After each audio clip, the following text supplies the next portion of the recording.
If she dies out here, no one will notice. He said it without looking at me. Just kept his eyes on the highway ahead, one hand on the wheel, the other tapping the turn signal like he had all the time in the world. I didn't say anything back. Not then. My mouth went dry, my palms cold. Somewhere inside my chest, something collapsed quietly, like a shelf breaking in an empty pantry. The desert stretched on both sides, flat and burnt and merciless. Arizona sun had no kindness, just heat and silence. Brandon didn't turn his head once. He always had that calm voice, even when he was little. When he lied, when he stole, when he broke things and blamed the wind. I used to think it was charm. Now I knew better. I mean, he said casually, this road's barely used anymore. You'd think they'd shut it down completely. Nothing but sand and dead bushes for miles. I glanced at the speedometer. 65. Not slow enough to feel safe. Not fast enough to be a mistake. He knew exactly what he was doing. I was wearing my old cardigan, the blue one with the missing button. I'd put it on out of habit, not thinking it would be the only thing between me and the wind if he opened the door. Funny, the things you notice when you think someone might kill you. The silence stretched until I thought it would tear me open. He reached into the glove box and pulled out a granola bar. Want one? I shook my head. My throat was still locked. He ate it in 2 bites. You know, Tracy says you've been confused lately, forgetting things, repeating questions. That wasn't true. Not completely. You're almost 80, Ma. It's natural. I turned my head to the window. The heat shimmered over the road like a fever dream. There wasn't a single car in sight. Not behind. Not ahead. I didn't ask where we were going. He'd said clinic, but hadn't told me which one. I'd gotten in the car like always. Because when it's your child asking, you don't demand details. You don't imagine betrayal. You say yes. You button your sweater. You take your purse and climb in. Now I understood the mistake. Brandon cleared his throat. Thing is, if something happened out here, it might take days before someone finds out. That's the crazy part. People just disappear. That was the moment I realized. He was testing how much I understood. He wanted to see if I'd react, if I'd panic. He was studying me like he did his clients, watching for signs of weakness. He'd always been good at finding the soft spots in people. He just never thought I'd stop being soft. We passed a faded mile marker. I stared at it like it might be the last thing I saw. Then, flashing lights. At first, I thought it was a mirage. The heat made everything blur. But no, behind us, unmistakably, a patrol car. The siren wasn't on, but the lights danced like a second sun. Brandon cursed under his breath. I said nothing, just watched his knuckles tighten on the wheel. He didn't stop right away. Took another half-mile before pulling onto the shoulder. Rolled the window down halfway, the way guilty people do when they want to act normal. The officer approached slowly. Sunglasses, neutral tone. Afternoon, sir. License and registration? Brandon handed them over, feigning calm. Was I speeding? Not exactly, the officer said, then turned to me. Ma'am, are you okay? His voice was too pointed, not casual, not routine. I turned to him, met his eyes. Something in my face made him pause. Ma'am, he repeated, slower this time. Can you tell me your name? I nodded. Miriam Royals. And where are you headed today? I opened my mouth. Nothing came out at first. Then, he said if I died out here, no one would notice. The words came out so quietly I wasn't sure the officer heard, but his expression shifted. Slightly. Just enough. I see, he said. He straightened, looked at Brandon again. "Sir, I'm going to ask you to step out of the vehicle." Brandon laughed, short and sharp. "For what?" "For a conversation." I watched as the officer gestured to the side of the road. Brandon hesitated, then got out, slamming the door harder than needed. They spoke where I couldn't hear. I sat frozen, heart steady now, too steady, like it wasn't mine. Another patrol car arrived. A younger officer walked up to me gently. "Ma'am, can you tell me if anyone forced you into this car today?" "No." "But you didn't know where you were going?" I nodded.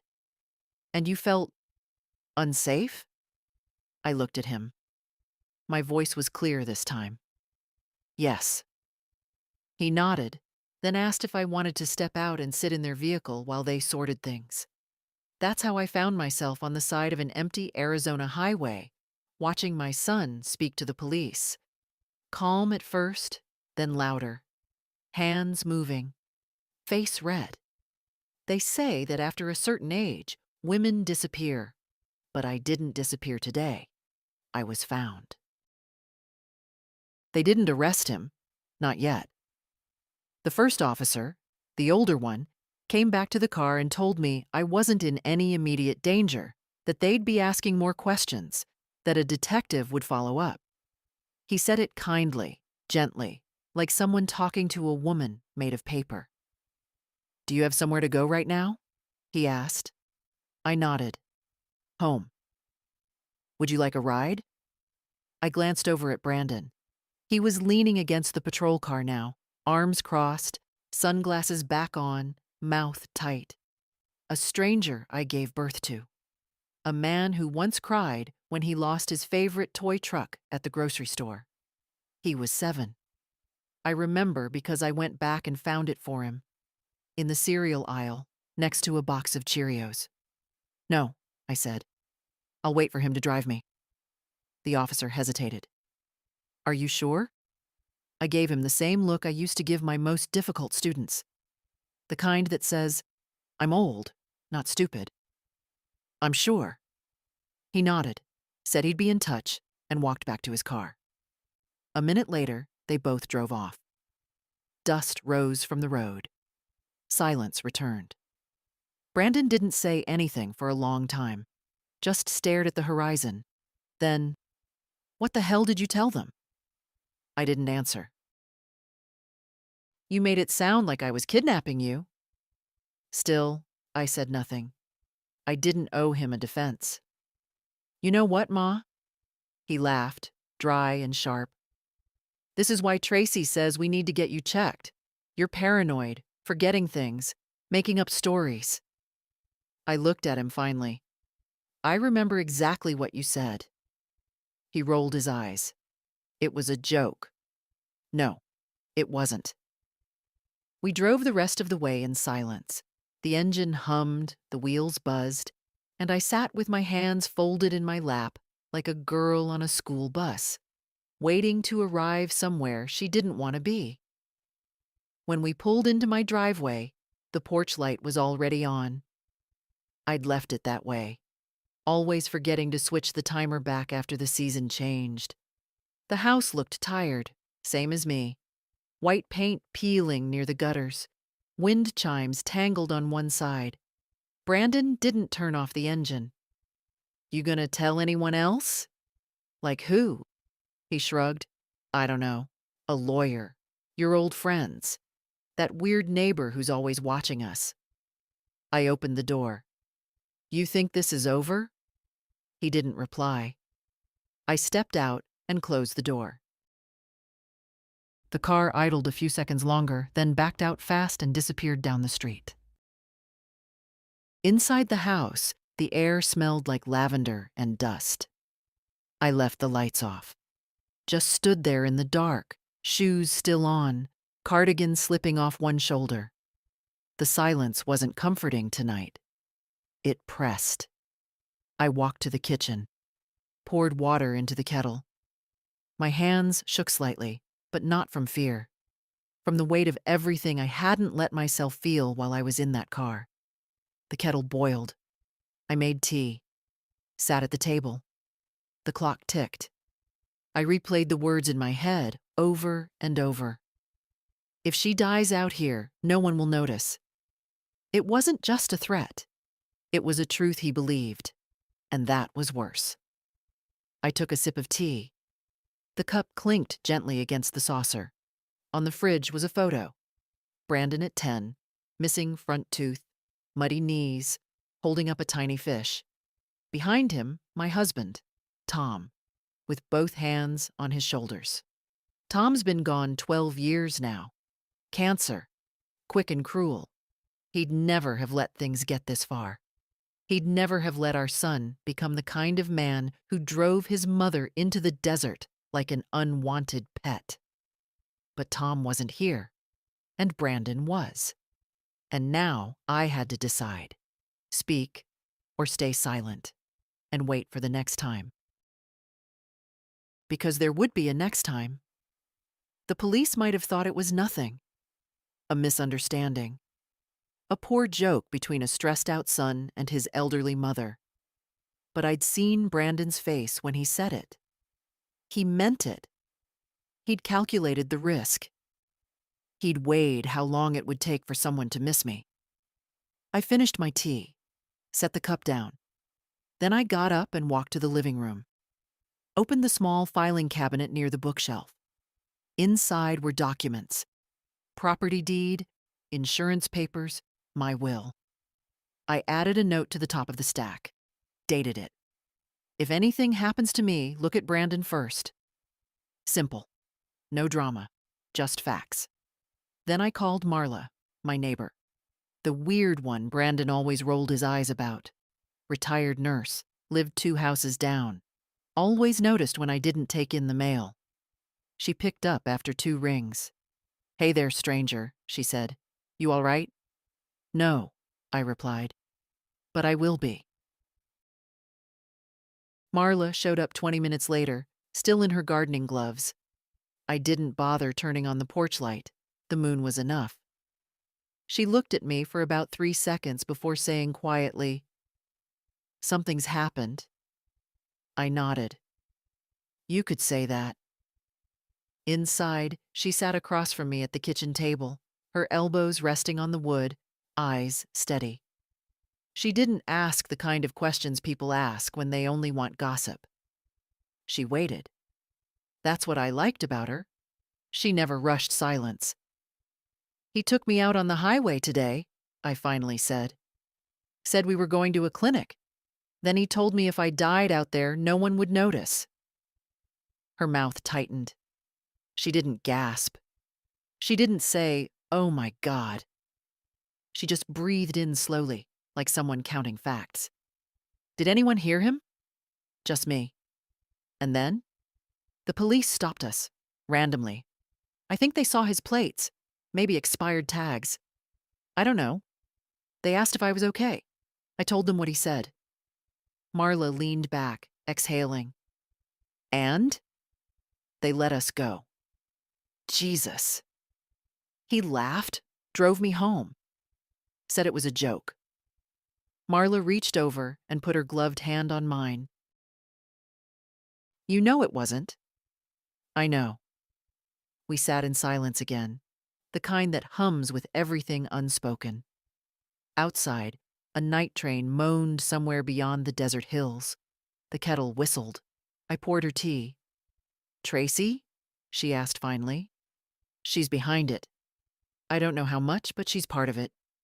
She's been telling people I'm losing memory, that I forget things." "Do you?" I smiled faintly. "Only birthdays. Not threats." That made her snort softly. Then she turned serious again. "You should tell the police everything.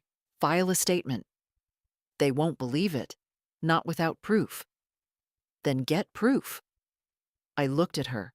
The lines on her face deepened by shadow. "You sound like my husband." Then maybe he was right. After she left, I sat alone for a long time. The air smelled faintly of her gloves. Earth and mint. "Proof," she'd said. At 77, I'd never thought I'd have to gather proof against my own child. But here I was. I took my phone from the counter, scrolled through old messages. The last one from Brandon was 3 weeks ago. Don't forget your appointment. Tracy says you mixed up your meds again. Another lie. I scrolled further. Bank alerts, a few grocery deliveries, insurance mail. All automatic. My world had shrunk to lists and reminders. That's what happens when you start letting other people organize your life. They stop asking what you want. It was close to midnight when I opened the hallway closet and pulled out the small safe box Tom had bought years ago. Inside were his old ledgers, our marriage certificate, and a black notebook. The kind you keep receipts in. I'd started writing things there months ago. Dates, names, small moments that felt wrong but too petty to mention aloud. Now I saw how they connected. May 12th. Tracy suggested I let her refill my pills so I don't mix them. June 3rd. Brandon took over the car insurance to simplify things. July 8th. Bank card declined. Brandon fixed it. August 19th. I found 2 missing checks from my book. Bank error, he said. And today's date, already waiting for me to finish the sentence. September 2nd. He said if I die here, no one will notice. I closed the notebook and put it back in the safe. For a long while, I listened to the quiet house. Refrigerator hum, pipes ticking. You start hearing your own heartbeat at my age when nights get too silent. And that heartbeat sounded calm, not fearful, just steady. In the morning, I drove to the police station myself. The same officer from yesterday was there, the one who'd called me ma'am like I was a ghost. His nameplate said P. Gallagher. He looked up when I entered. Mrs. Royals? Yes. He rose halfway from his chair. Are you all right? I am, but I need to file a report. He motioned for me to sit. I told him everything again, in order. The clinic, the highway, the words. He kept writing, occasionally nodding. When I finished, he said quietly, You did the right thing coming in. Will anything happen to him? We'll have to investigate first. Did he ever hurt you physically? No, not yet. He hesitated, pen hovering. Do you believe he plans to? I met his eyes. I believe he's waiting for the right moment. He didn't write that down, just tapped the pen once and said, We'll start by checking his record. When I left the station, the sun was brutal again, the kind of heat that bleaches color out of everything. I sat in the car, engine off, and felt something like relief. Not because I was safe, but because I'd finally spoken. Before driving home, I stopped by the pharmacy. The young pharmacist looked startled when I asked for copies of my prescriptions. Is something wrong, Mrs. Royals? No, I said, not anymore. The first time I met Tracy, she brought lemon bars. That's her way of saying she's harmless, Marla said later. You should have been more worried. It was 6 months ago.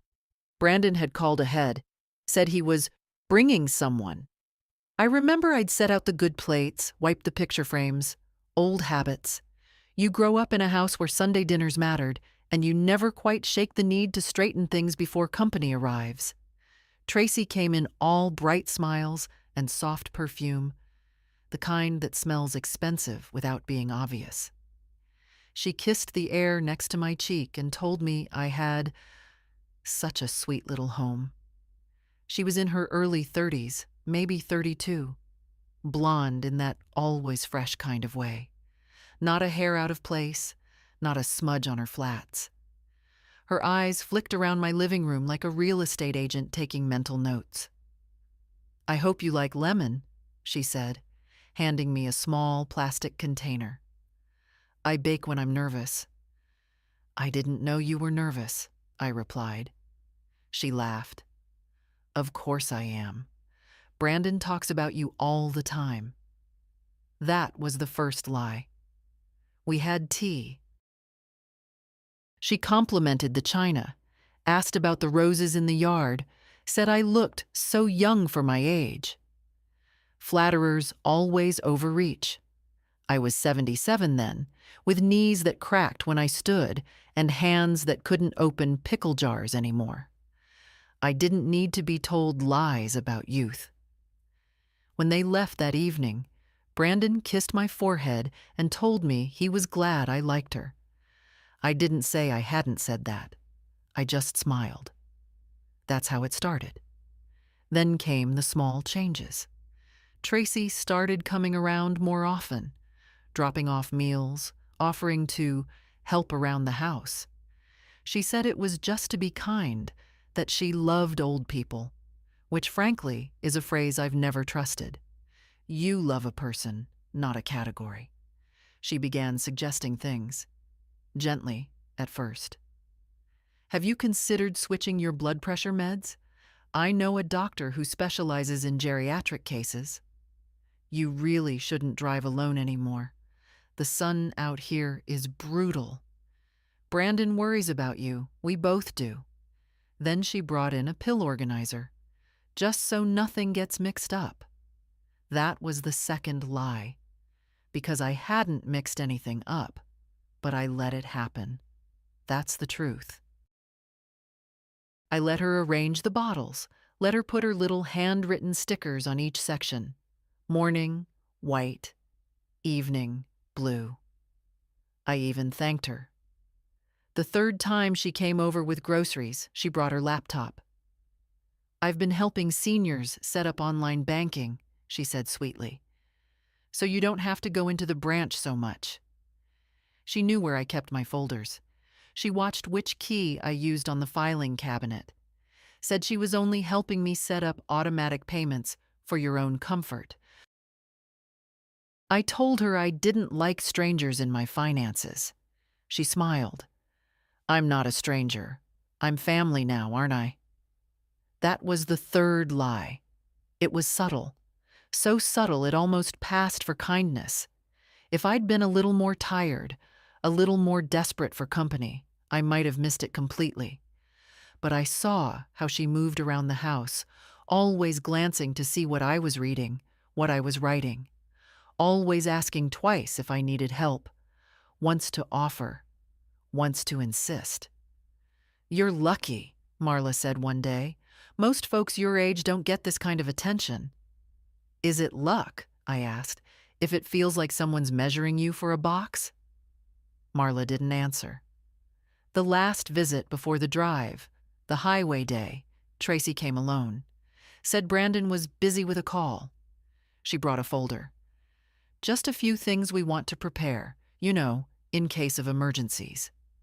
There were forms, powers of attorney, medical directives, access to my health records.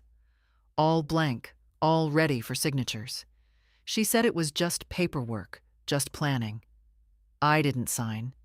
I told her I needed time to read it. She looked disappointed. That night, Brandon called.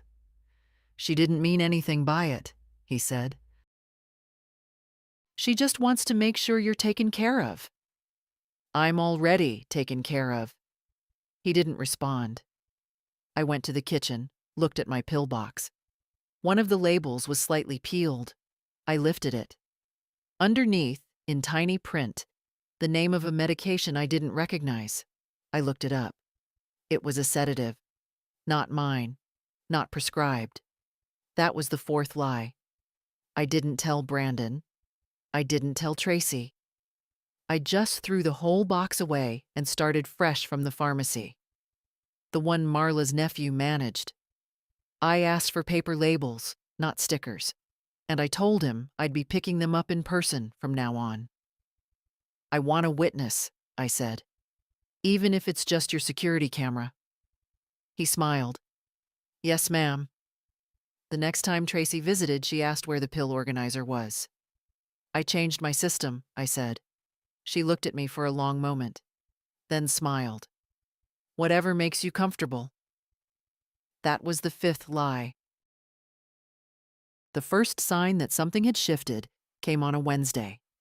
I was weeding the front garden, trying to rescue the poor lilies from the Arizona dust, when Brandon pulled up without warning. He didn't come alone. Tracy was in the passenger seat, sunglasses on, hair perfect as ever.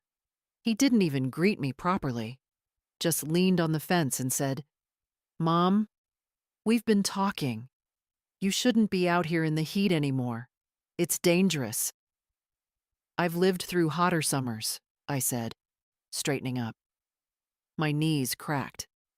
"Besides, these lilies won't survive without me." Tracy smiled with that careful politeness people reserve for strangers. "We just want you to save your energy for more important things." "Like what?" "Appointments, health, maybe even moving closer to town," Brandon said. "There's a nice senior complex near Glendale. Pool, gym, medical staff on site. I'm not moving anywhere." He sighed, the way he always did when he thought I was being unreasonable. "It's not forever, Ma. Just temporary. Until we know you're okay." "I am okay." "Tracy says you've been confused. You threw away your medication last week." I felt my stomach tighten. "I changed pharmacies." "Without telling us?" Tracy's tone was light, but her meaning wasn't. "That's not safe." "What if you took the wrong pills?" "I didn't." She looked at me the way a nurse looks at a stubborn patient, with sweetness that tastes of pity. "We're only trying to help." Help. That word again. Always shaped like a gift, always carrying a lock inside. That evening, after they left, I found the spare key missing from under the porch flower pot. I'd kept it there for decades. The next day, I called a locksmith and had all the locks changed. By Saturday, Tracy called to check in. "I stopped by earlier," she said lightly, "but I guess you were out." "I wasn't," I said. A pause. Then, too quickly, "Oh, must have gotten the wrong day." That was the sixth lie. 2 days later, a letter came. Not handwritten, but typed, formal. Royals Family Care Plan printed at the top. A list of suggestions. Simplify medication. Reduce solo driving. Adjust property management. Delegate power of attorney. At the bottom, in tiny print, Tracy's full name and credentials. Tracy Morgan, RN, Private Elder Support Consultant. I didn't know she had a title, or that she used it like a weapon. I folded the letter neatly, placed it in my black notebook, and underlined the date in red. Then I called Marla. "She's setting the stage," Marla said, after listening quietly. "They want to prove you're not fit to handle your own affairs." "For what?" "Money," she said simply. "Or control. Maybe both." I laughed, but there was no humor in it. "I don't have enough for anyone to scheme over. You have a house, a pension, and savings. That's enough." That night, Brandon called again, cheerful as ever. "Hey, Ma, did you read Tracy's plan? It's just some ideas." "I read it." "And?" "I burned it." He didn't laugh. "That's not funny." "I wasn't joking." There was silence, and then softly, he said, "You're making this hard. I'm not the one making it anything." He hung up. After that, the visit slowed. A week passed, then 2. I started to think maybe the storm had blown over, but people like Tracy don't vanish. They regroup. The next time she appeared, it was a Sunday afternoon. She came alone, carrying a grocery bag, smiling too much. "I brought you some soup," she said. "You've lost weight." "Soup from where?" "I made it myself." "I'll eat later," I said, taking the bag and setting it on the counter unopened. She walked through my house like she owned the air. "You know, Brandon worries you're lonely." "I'm fine. I could stop by more often." No, thank you. She turned to me, the smile fading just a little. You don't have to be afraid, Miriam. I'm not afraid. You should be, she said softly, then smiled again, as if the words hadn't come out at all. When she left, I threw the soup away, didn't even open the lid. The smell of it made my stomach turn. That night, I locked every window, closed every curtain, slept with the lamp on, not because I feared shadows, but because I wanted to see clearly when the next lie came through the door. It started small. One missing pill. I'd counted them out of habit that morning. The white ones, the ones that keep my heart from dancing to its own dangerous rhythm. 90 tablets in the bottle when I'd filled the prescription. Last Thursday. Today there were 83, 7 gone. I checked the bathroom sink, the kitchen table, the trash. Nothing. I hadn't dropped them. I never left bottles open. I've lived long enough to know that carelessness is a luxury for the young. When I called the pharmacy, the clerk pulled up my record. You refilled early last month too, he said. No, I didn't.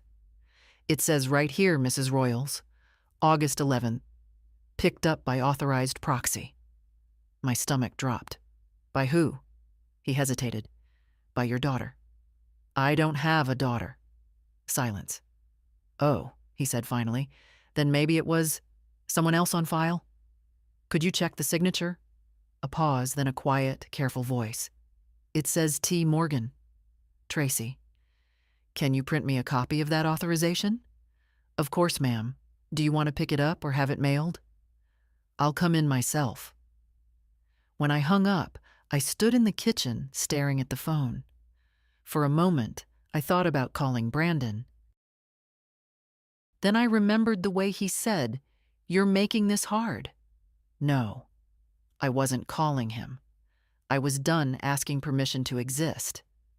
I drove straight to the pharmacy. The young pharmacist, a polite man with kind eyes, printed the copy and slid it across the counter. You might want to talk to your doctor about this, he said softly. I folded the paper neatly into my purse. I will. On the way out, I stopped by the blood pressure machine near the door. Not because I needed it, but because I wanted to sit for a moment. Think. Someone had used my name, my records, my prescriptions. Someone wanted control over what went into my body. That wasn't care.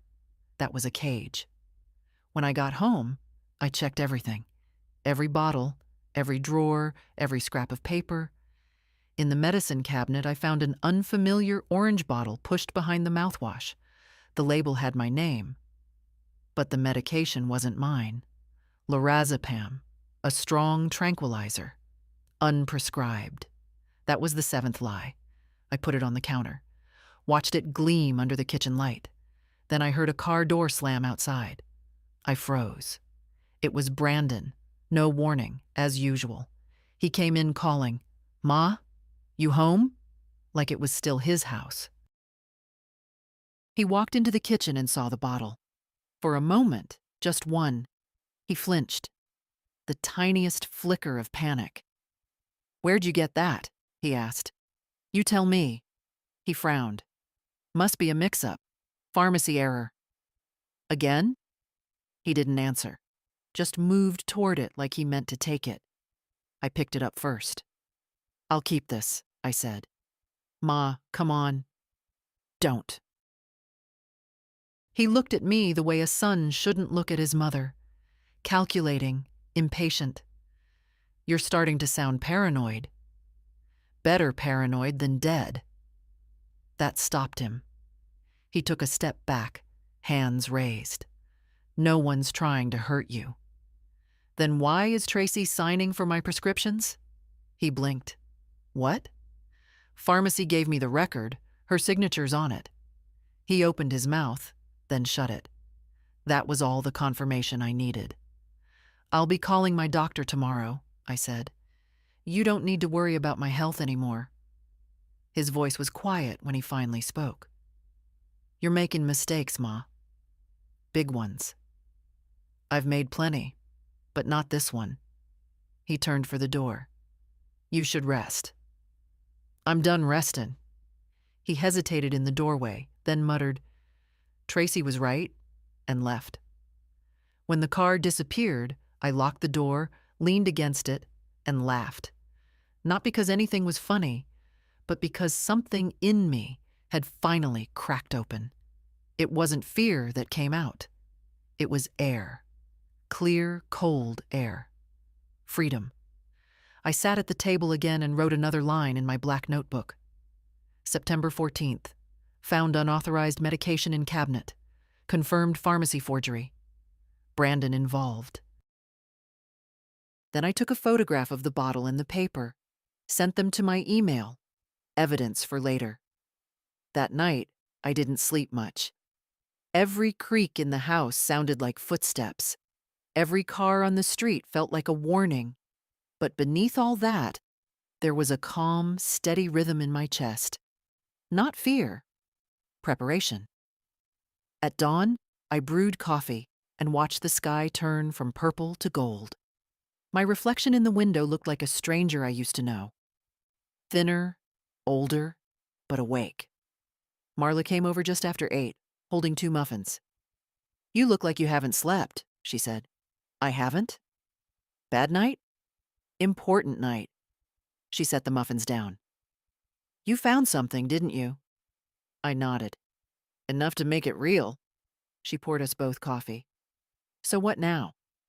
Now, I said. We stop pretending. Marla stayed for almost 2 hours that morning. She didn't rush me, didn't interrupt. She just listened. To the words and to the pauses between them. When I finished telling her everything, the missing pills, the fake prescription, the forged signature, she sat back in her chair, folding her arms. All right, she said. Then it's time we stop waiting for them to make the next move. She was calm in a way that made me calmer. You still got that safe box of yours? Yes. Then gather every scrap of paper you've got. Statements, receipts, photos, whatever touches Brandon or that woman. Put it all inside.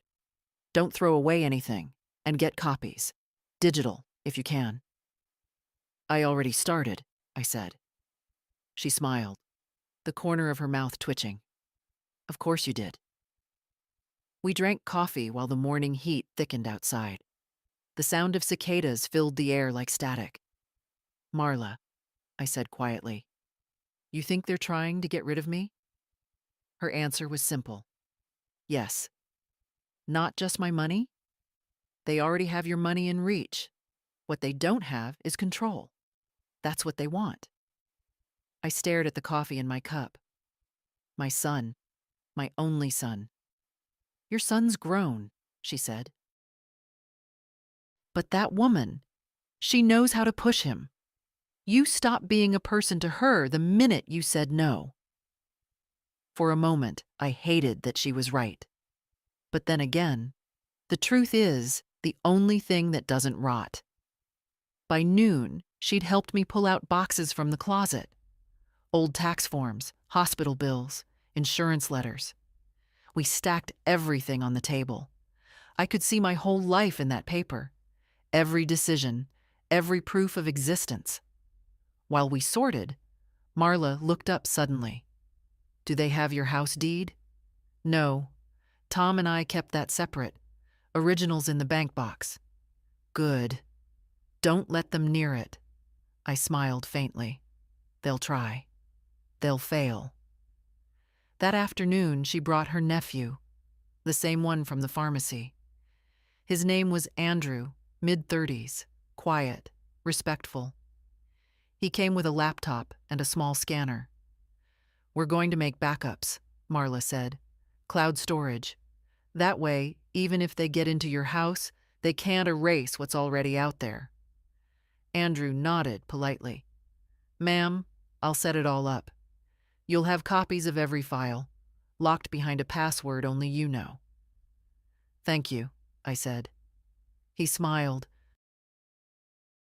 Marla said you're not someone who lets people push her around. She's right. For the next hour, the small house hummed with the soft buzz of scanning. Paper in, paper out. I labeled every file myself. Evidence 1, Evidence 2, medical forgery, unauthorized refill. It felt strange, almost sacred, like documenting a crime scene where I was both victim and witness. Before Andrew left, he showed me how to access everything. If anything happens, he said, these files can be sent straight to the police or your lawyer. My lawyer's dead, I said, but I'll find another one. Marla squeezed my hand. You'll find the right one. When they left, I walked through the house, room by room, as if seeing it for the first time. Every chair, every crack in the wall, every photo, all of it had been part of my quiet, ordinary life. And now it was a battlefield. On Tom's old desk, I found his watch. Silver, scratched, still ticking. He used to say, "You can't control time, Miriam. You can only use what's left of it." I put it on. It still fit. That evening, the phone rang. I didn't pick up. It rang again. And again. When I finally looked, it was Brandon, then Tracy, then an unknown number. I turned the phone off. At 9, a knock at the door. I peeked through the curtain. Tracy, holding a grocery bag again, the same soft smile like painted porcelain. I didn't open. "Mrs. Royals," she called sweetly. "I just brought you dinner." I stayed silent. Another knock, louder this time. "Miriam, I know you're in there. Brandon's worried sick." The porch light illuminated her face, calm and patient, like a nurse waiting for consent. When she realized I wouldn't come out, she sighed audibly. "You're making this hard, you know that? You can't keep avoiding us forever." Her words lingered in the heat. Then the sound of footsteps, and her car starting. When the silence settled again, I went to the black notebook. September 18th.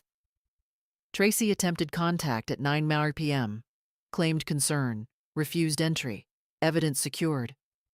My handwriting looked different, sharper, tighter. I traced the letters with my finger and whispered, "No one's taking me quietly."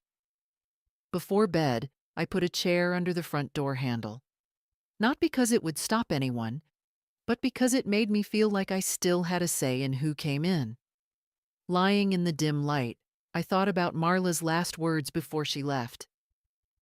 "People like that always think we're too old to fight. Let's prove them wrong." I smiled in the dark. For the first time in months, I slept without waking. She let herself in. I knew she would, eventually. Despite the locks I'd changed, despite the note I left for Brandon, despite the chair I'd started keeping against the door each night. Tracy found her way in. She waited for the perfect window, just like always. And that morning, I made the mistake of forgetting to check the back door after Marla left. I was in the kitchen when I heard the sound. A soft click, then heels on the floor, not knocking, not calling my name, just entry. I turned around. She was already halfway into the room, holding another grocery bag. Her face was composed, bright, as if we'd spoken yesterday about lunch plans. "Good morning, Miriam," she said. "You left your phone off again." I stared at her. "No, hello?" Still silent. She placed the bag on the counter, as if this were her home. "I brought almond milk, your favorite, and eggs, and some of that Greek yogurt you like." "How did you get in?" She looked up, surprised by the question. "Brandon had a spare. He worries when you don't answer." "You shouldn't be here." She smiled. "Come on now. Let's not pretend you don't need the help." "Everyone slips sometimes." "I didn't slip." Tracy walked toward the fridge, casually opening it. It's hot out. You really shouldn't be out of bed much. Your circulation's already. I stepped between her and the fridge door. I said, you shouldn't be here. That smile again, brittle around the edges. I'm trying to keep you safe. You forged my name at the pharmacy. That stopped her, for half a breath. Then, that was a misunderstanding. Brandon thought, you signed my name, picked up sedatives I wasn't prescribed, put them in my cabinet. She tilted her head. Maybe you forgot. No, I said calmly. I didn't. I documented everything. Dates, names, bottles, copies made, evidence secured. Her face shifted then, just slightly. Not fear, not yet. But recalculation. You're being dramatic. I didn't flinch. You're being criminal. For a moment, the silence between us was thick as syrup. Then she exhaled sharply and dropped the smile. You know, she said, you could make this easier. You really could. How? By letting go. You're tired. You're alone. Brandon's trying to do right by you. Brandon hasn't done anything right by me since he started listening to your voice more than his own. Her jaw tightened. I've been the only one keeping things from falling apart. You've been the one dismantling me piece by piece, with kindness. That made her laugh. Oh, please. You think you're some tragic heroine? You're old. Your memory's shaky. You forget things. You lose track of time. I remember every word you've said to me. Tracy stepped closer, too close. Her voice dropped low, flat. You really think anyone's going to take your side over mine? Some bitter old woman with a file folder? Yes, I said. Because I have time. And the truth. And just enough strength left to outlast you. She stared at me, and for a moment I saw it. The flicker of anger, cold and fast. Then it was gone. She straightened her blouse, picked up her purse. Well, she said lightly, if you're going to be hostile, I won't force my kindness on you. That's a relief. She paused in the doorway, hand on the frame. You should be careful, Miriam. At your age, accidents happen. I smiled. Then you should stay far away. She left without another word. I locked the door behind her. Then I went to the kitchen table, wrote another entry in my notebook. September 23rd. Home intrusion. Unlawful entry via spare key. Threats made. Witness, myself. Actions, documented, logged. Then I picked up the house phone and dialed my lawyer's office. I need to update my will, I said, and remove someone from all access. After she left, I didn't move for a long time. Just sat at the table, notebook in front of me, pen uncapped, hands still. The house was quiet in that way only old houses can be. Not silent, but full of tiny sounds. A settling floorboard, a faint hum from the fridge, the ticking of the wall clock Tom had bought for our 25th anniversary, still slightly off by 7 minutes, no matter how many times I fix it. 7 minutes. 34 years of marriage. 42 years of motherhood. And somehow, this is what's left. I got up and went to the hallway closet, the one I hadn't touched in months.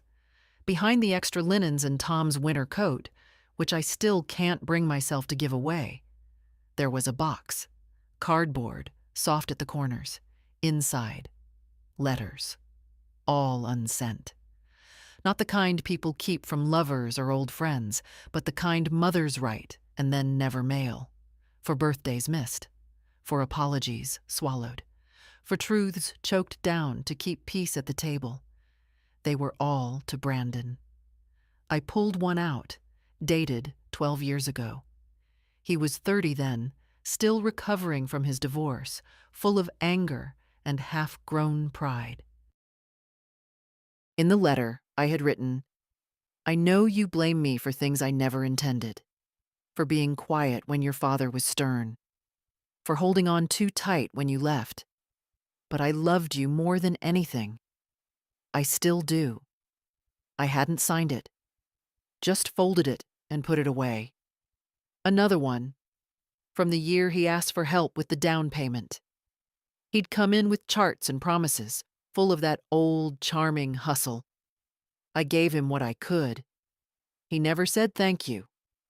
The letter said, I'm not angry, just tired of buying love and calling it motherhood. I remembered the night I wrote it. Sitting on the porch with a blanket around my shoulders, the smell of rain in the air, but I'd torn it in half, taped it back together the next day. Another letter. No date. I'm afraid of what you've become around her. Not because you're cruel, but because you've learned how to ignore me with a smile. I raised you better than this. I just don't know if it took. I read them all. My own handwriting, different in each. Some tight with control. Others slanted, hurried, written in the kind of emotion that doesn't wait for neatness. I hadn't written anything like that in years. Not since Tracy arrived. And now, suddenly, I wanted to write again. But not a letter to him, a letter to myself. I took a fresh page and wrote, You did not imagine this. You were not paranoid. You saw what you saw, heard what you heard. You were targeted, manipulated, minimized, and you were strong enough to notice before it was too late. You are not bitter. You are not weak. You are not crazy. You are awake. When I finished, I folded it, placed it on top of the stack, and tied the box closed. Then I placed it in the safe.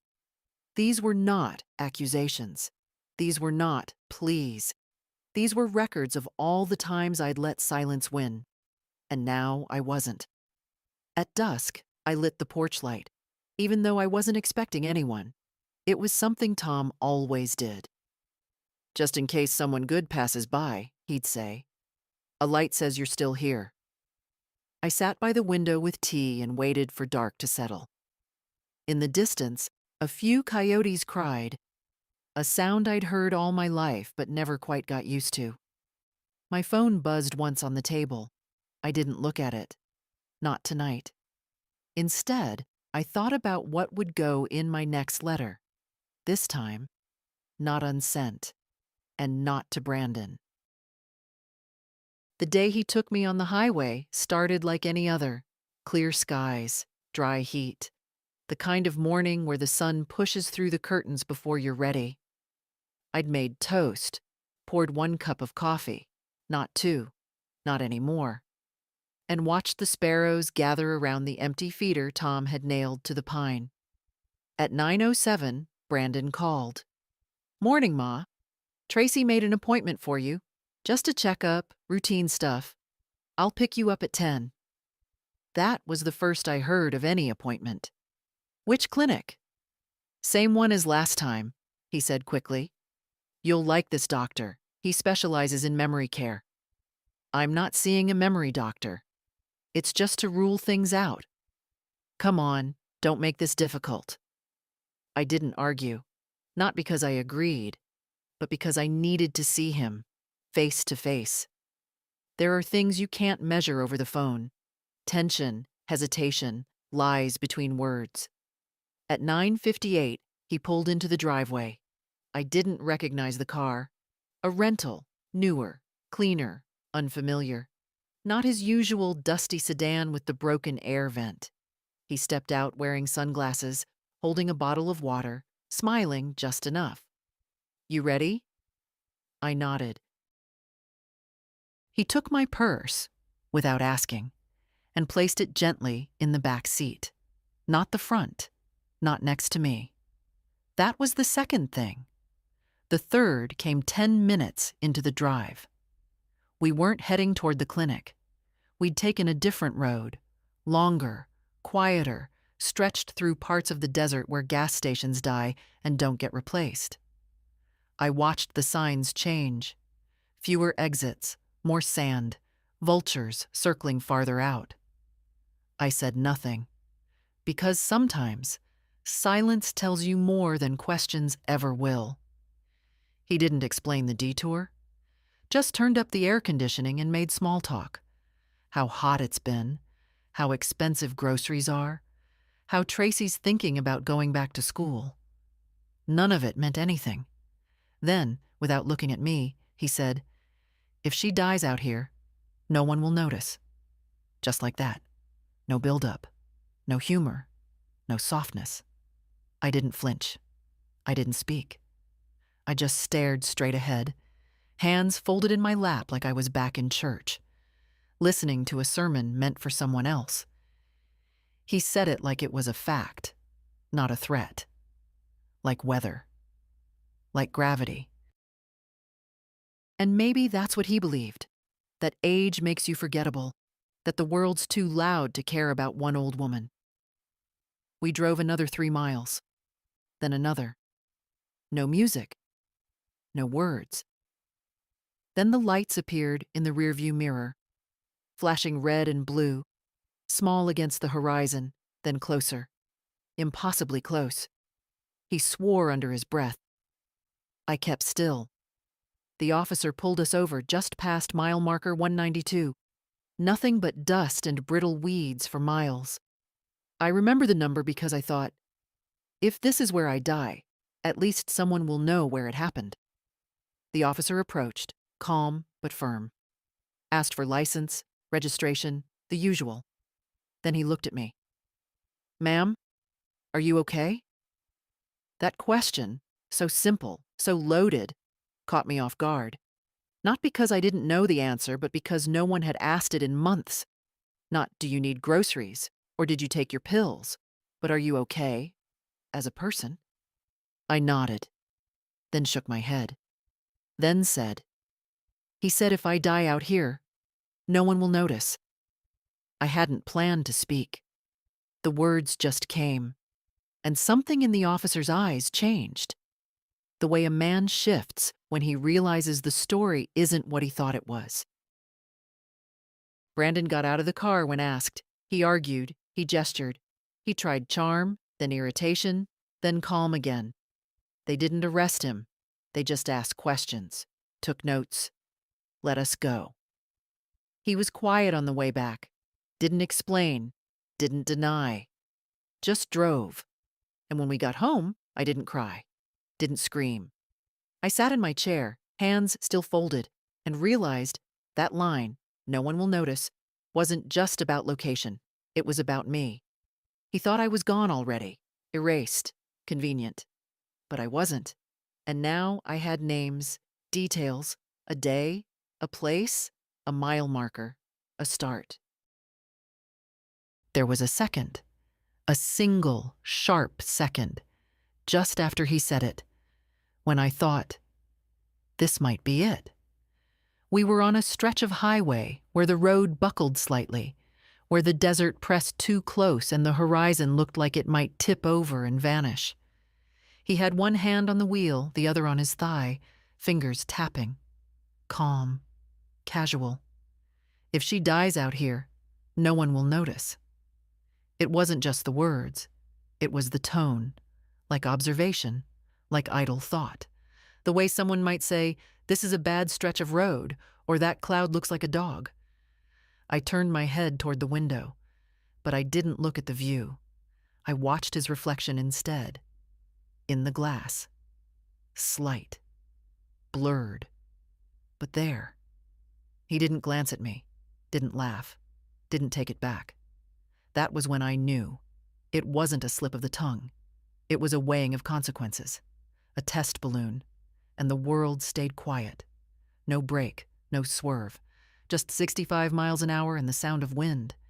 It would have been so easy. The shoulder was narrow, gravel scattered, soft dip into nothingness. I imagined the scene. Headline on the local paper. Elderly woman suffers fatal accident on remote stretch of highway.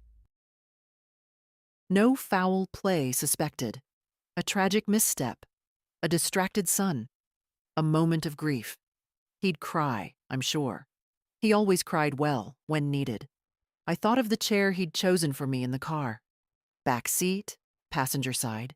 No airbag. Less visibility. Easy to lean across and unbuckle. Easy to forget. I'd asked nothing. He offered less. But what saved me, what always saves women like me, wasn't panic or luck.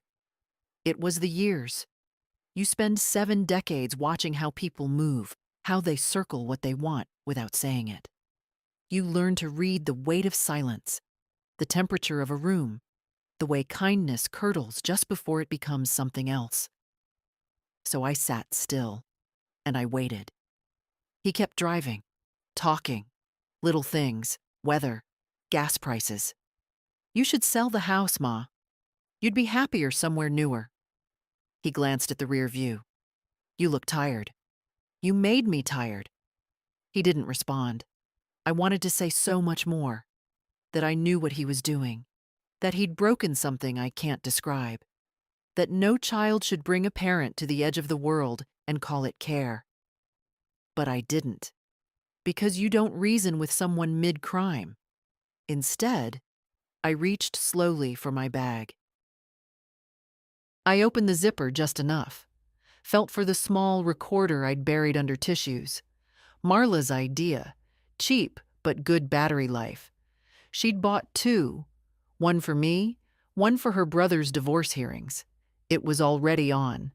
I didn't need it to catch the exact words.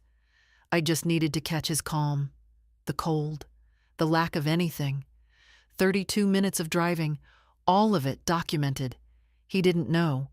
He pulled into a gas station somewhere near Sand Ridge, asked if I needed the restroom. I said no. He filled the tank in silence, didn't go inside, paid at the pump, got back in. Then the lights, red and blue, in the mirror. He flinched. I didn't. That moment, that tiny flinch, was everything I needed. Because it told me he knew he'd done something. Maybe not in action, but in thought, in plan. And now, someone else was watching. The officer stepped up, asked questions, looked at me like I was real. And when he asked if I was okay, I said what I hadn't planned to say. He said, if I die out here, no one will notice. And that truth, spoken aloud, pulled the wheel back in my hands. I'd felt invisible for so long, I forgot that I could still be seen.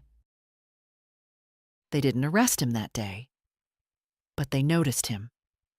That was enough for now. The next morning, I woke up before sunrise. The light was still thin, blue at the edges. I sat at the kitchen table, a cup of black coffee in front of me, the notebook open, the recorder beside it. I played it again, his voice, calm, unbothered, floating above the hum of the car. I let the words fill the room until they became part of the air. Then I turned it off. Marla came over at 7. You didn't sleep, she said. No. You thinking? I'm remembering. She sat down, pulled her glasses from her pocket. So what's next? I'm done reacting, I said. Now I plan. She nodded. Good. We made a list. Not of revenge, I'm too old for that kind of fire, but of protection. Proof. Clarity.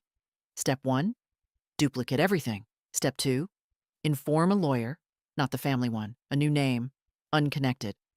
Step 3, meet the police again with evidence. Step 4, call my bank, lock access. Step 5, rewrite my will. I could almost hear Tom's voice in my head. Order first, anger later. At 8, I called the police station. Officer Gallagher answered, the same one who'd stopped us. Mrs. Royals, he said, we were about to reach out to you. I've reviewed your statement. I have more, I told him. A recording and proof of forged prescriptions. He was silent for a moment. Then, can you come in today? I'll bring copies. Marla insisted on driving me. I let her. She parked out front and waited, engine running, hands gripping the wheel like she could protect me by willpower alone. Inside, the station was cooler than I remembered. Gallagher met me with a polite smile, led me to a small office with faded blinds. I laid the notebook, the recording, and the pharmacy paper on the table. He read everything slowly. When he reached the part about Tracy, he exhaled. You realize this could be considered attempted financial exploitation, possibly medical tampering. I realize, I said. He nodded. We'll need to interview your son. Do it properly, I said. Not gently. He'll lie if you give him space. Gallagher almost smiled. Understood. He asked if I was in immediate danger. No, I said. Not anymore. He doesn't know what I know. When we finished, he escorted me to the door. You've been through a lot, ma'am. I met his eyes. I'm still here. Back home, Marla made sandwiches neither of us ate. The house felt smaller now, but stronger, like it was on my side again. I called the bank next, told them to remove Brandon's co-access. The woman on the line hesitated. It appears your son made a recent withdrawal, she said. How recent? 2 days ago. How much? $6,000. The room tilted, then steadied. I took a slow breath. Understood, I said. Please freeze the account. By noon, I was at my lawyer's office, a woman named Judith Harris, mid-50s, sharp eyes, no patience for pleasantries. Marla had recommended her. What exactly do you want, Mrs. Royals? She asked. Protection, I said, and clarity. If I die tomorrow, everything goes to my grandson. Not to Brandon, not to her. Judith's pen scratched across the paper. Do you have proof of his actions? I brought it all. We went over every document, every forged note, every lie. When I finished, she looked at me differently, not as a client, but as a witness. You've built quite a case, she said. I've had time. Before I left, she asked, Do you want to press charges now? Not yet, I said. Let him walk a little longer. He's used to walking free. Let him think I'm still quiet. Judith nodded. When you're ready, call me first. Outside, the heat hit like a wall. But it didn't feel suffocating anymore. It felt earned, like proof of survival. That evening, I cooked for the first time in weeks. Nothing fancy, just chicken and potatoes, enough for 2. I ate one plate and packed the other into a container. I wrote Marla on the lid. The house was quiet. My body ached, but my mind was sharp. I'd done more in one day than I had in months. Before bed, I took Tom's photo from the mantel. I handled it, I whispered. The way you would have wanted. He smiled back, frozen in that old photograph. But I imagined his voice anyway. You didn't just handle it, Miriam. You took it back. I smiled too. Then I added one more note to my black book, the last line for the day, September 24th. They thought I'd fade quietly. Instead, I learned how to write my name in ink they can't erase. They called it a formal interview. Not a trial, not a charge. Just a quiet room with glass windows, 3 chairs, and a table too clean to feel safe. I wore my navy sweater, the one Tom liked, and brought nothing but the truth. Officer Gallagher met me at the door. You okay coming alone? He asked. I'm not alone, I said. I'm here with everything I know. He didn't argue. They'd already interviewed Brandon once. Separately. He'd played calm, they said. Cooperative, but thin on details. And when they mentioned the medication records, his hands had started to shake. Today was for my side. Official. Recorded. They offered me water. I declined. Gallagher sat to my left, A younger woman, uniform pressed to perfection, hair tied back, sat across. She introduced herself as Detective Morales, polite but not warm, the kind that doesn't flinch from ugly stories. "Mrs. Royals," she said, "this interview is being recorded. You are not under investigation. You are providing a statement related to potential criminal behavior by Brandon Royals and Tracy Morgan. Do you understand?" "I do." She pressed the recorder. The red light blinked. Then she said, "Please begin." And I did. I told them everything. No drama, no tears, just the facts, the pills, the forged signature, the drive, the voice recorder, the line on the highway, the way they crept in under the word help, the way they made care feel like confinement. I gave names, dates, times. I read aloud from my notebook. Let them hear the rhythm of each entry. Let them feel the weight of a woman who's been watching too long. When I described the highway, his voice saying if she dies out here, no one will notice.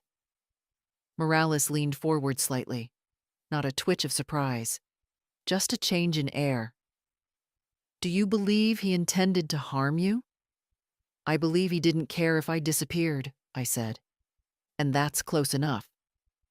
"Do you fear retaliation?" "I expect it," I said, "but I'm not afraid of it anymore." There was a long pause then, not uncomfortable, just full.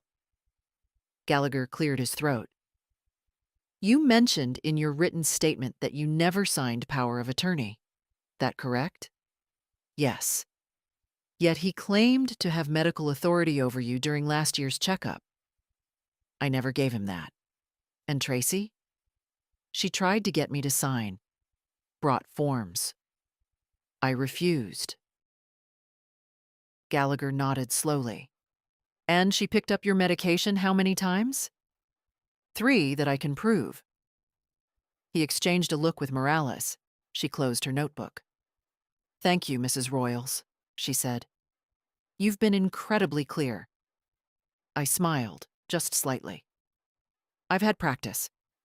She hesitated, then asked, "Is there anything else you want us to know? Anything off record?" I looked her in the eye. "I remember everything," I said. "Even when they told me I didn't. I remembered." Silence again. Then Morales stood. "You're not the first case like this," she said. "But you're the first we've seen come in prepared." I didn't feel pride, just steadiness. Outside, the sun was hot again, but less cruel. Marla waited in the car, knitting half a scarf she'd never finish. "You done?" she asked. "For now." She started the engine. "They'll press charges?" "They're close." "You okay?" I nodded. "I'm tired, but it's the right kind of tired." She handed me a folded paper. "Got this at the post office this morning. It's from him." Brandon's handwriting, sharp, rushed. I didn't open it. I held it in my lap the whole ride home, but never unfolded it. Some words come too late to matter. That evening, I sat by the window. Tea warm in my hands, porch light on. I watched a neighbor's child ride her bike in circles, laughing without checking behind her. That kind of safety, it used to be mine. I wanted it again. Not the childhood part, just the part where you believe no one's coming for your quiet. Before bed, I wrote my last line of the day. September 28th. They asked if I remembered. I do. I always did. I just finally said it loud enough for someone else to believe. They called a week later. Detective Morales, her voice steady but gentler this time. "Mrs. Royals, we've concluded the first phase of the investigation. We'll be pressing charges. 2 counts. Prescription fraud and attempted financial exploitation. We're adding a third if the DA agrees, attempted harm of a dependent elder." For a second, I didn't breathe. Then I said, "So it's real now." "It's real," she said. "He won't be allowed near you during the process. We've issued a no-contact order. You'll be safe." Safe. It's a word people use like a bandage. Thin, temporary, polite. But for once, it landed. After I hung up, I sat in the living room, staring at the sunlight cutting through the curtains, dust drifting like slow snow. I thought of Tom again. How he used to say that sunlight tells the truth about everything if you let it in. I let it in. Marla came that afternoon with a pie and a grin. "I heard," she said. "Half the town will by tomorrow." "I didn't do it for that." "I know," she said, "but still, good." We ate in silence for a while. She watched me the way a mother watches a newborn, proud, worried, reverent. "What are you going to do now?" she asked. "I'm going to live in my house, water my lilies, read, bake when I feel like it." "That's it?" "That's everything."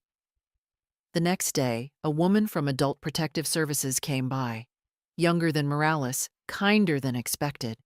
She asked if I had family support. "I do," I said. "Her name's Marla." She smiled. "I meant your son." "I know," I said. "I gave you the right answer." She wrote something down, nodded, and left me a business card. I placed it in my black notebook, where all the other truths live now. That evening, the phone rang again. Unknown number. I didn't answer. But later, curiosity made me check the voicemail. It was Brandon. "Mom, I don't even know where to start. They came to the office. I didn't mean for it to go that far. Tracy said it was just for organization. I thought we were helping." His voice cracked. Practiced or not, I couldn't tell. "I'm sorry," he said finally. "Please call me." I deleted it. I didn't hate him. I just didn't have room left for that particular emotion. Hate still ties you to someone. I'd done my time in that loop. 2 days later, I went to the post office to pick up mail I'd missed during the interviews. A small envelope waited. No return address. Inside, a photo.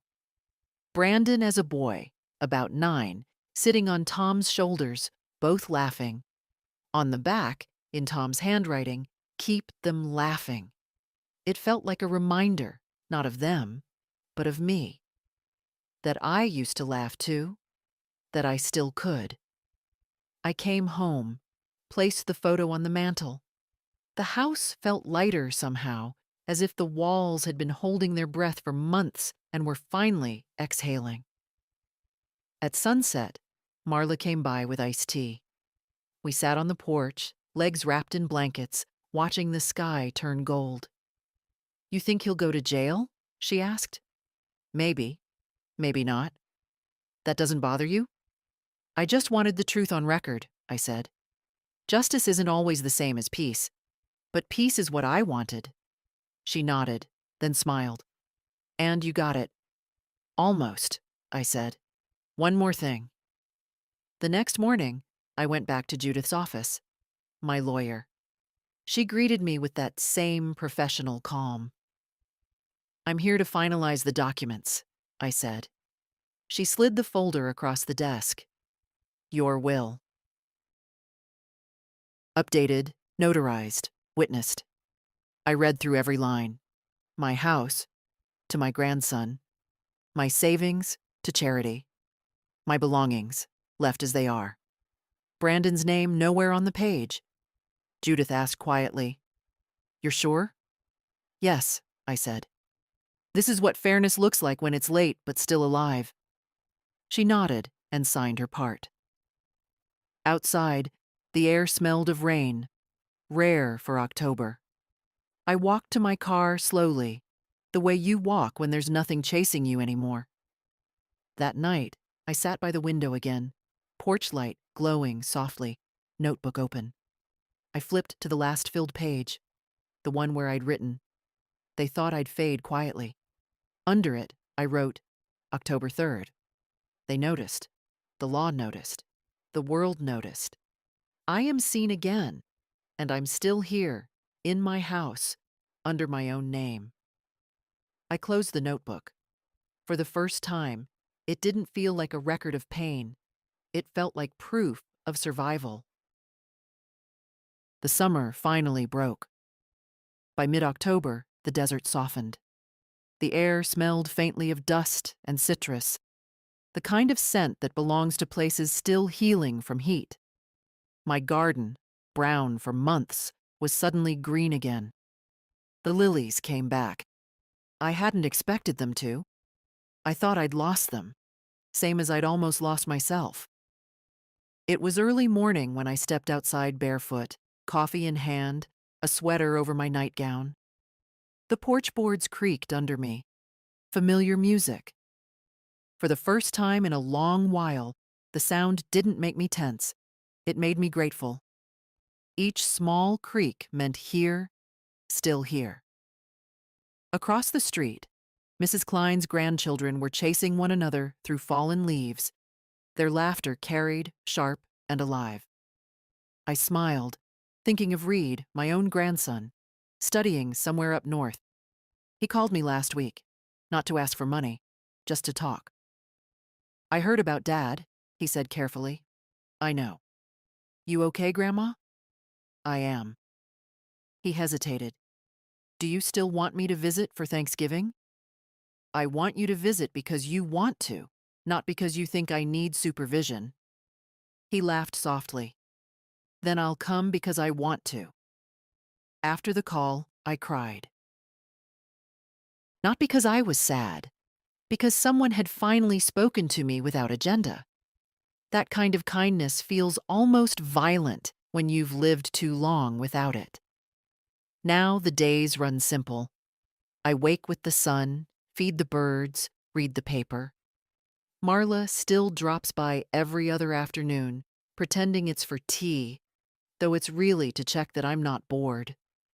We gossip about the neighbors, plant herbs, argue about crossword clues. Sometimes we sit in silence, the kind that's full rather than empty. Brandon hasn't called again. I don't know where he is, and I don't ask. The police keep me updated. Formal, distant, professional. They say the case will take time. I tell them time is what I have most of. Tracy's license was suspended. That small victory felt heavier than I expected. Not because I wanted revenge, but because it meant she couldn't reach someone else's mother the way she reached me. Judith, my lawyer, mailed me certified copies of every document. The will, the statement, the recordings logged as evidence. I keep them in a folder labeled Things I Did Right. It sits where Tom's watch used to be. I like to think he'd approve of the trade. Sometimes, in the evenings, I still hear the highway faintly from here, the hum of trucks heading toward nowhere. It doesn't frighten me now. I imagine each set of headlights carrying someone like me, a woman, remembering the pieces she refused to surrender. The other night, Marla asked, "Do you ever wish you hadn't found out? That you could have just gone on believing they cared?" I thought about it. No, I said finally. Lies are like dim light. They make everything softer, but you start bumping into furniture. Truth hurts, but at least you stop bleeding in the dark. She whistled low. You should write that down. I just did. After she left, I sat on the porch long after dark. The sky was a wide bruise of violet and silver. Somewhere far off, a coyote called. I answered in my head, I hear you. I'm still here too. I thought of all the women like me, quiet, polite, told to trust, told not to make trouble. Women who disappear while still breathing. Maybe they don't even know they're fading until one day someone calls them confused instead of mom. To them I'd say this: we are not frail for remembering. We are not foolish for trusting once. We are dangerous only because we finally speak. The house clock struck 9, still 7 minutes slow. I let it stay that way. Some things deserve to remain imperfect. They remind you time is real. Before bed, I opened my notebook for the last entry. October 20th. The lilies bloomed again. The light found its way through. They thought my silence was surrender. It was preparation. I am not waiting to be noticed anymore. I notice myself. I closed it, placed it on the shelf beside Tom's photograph, and turned off the lamp. The porch light stayed on, just in case someone good passes by. And if anyone reads this, anyone with a mother, a grandmother, or a quiet old woman next door, check in. Ask if she's okay, not if she's taking her pills. Sit. Listen. Believe her the first time. Because if she ever goes missing, you'll want to know you noticed her while she was still alive. If this story reached you, share it. Tell someone about Miriam. Tell them we're still here.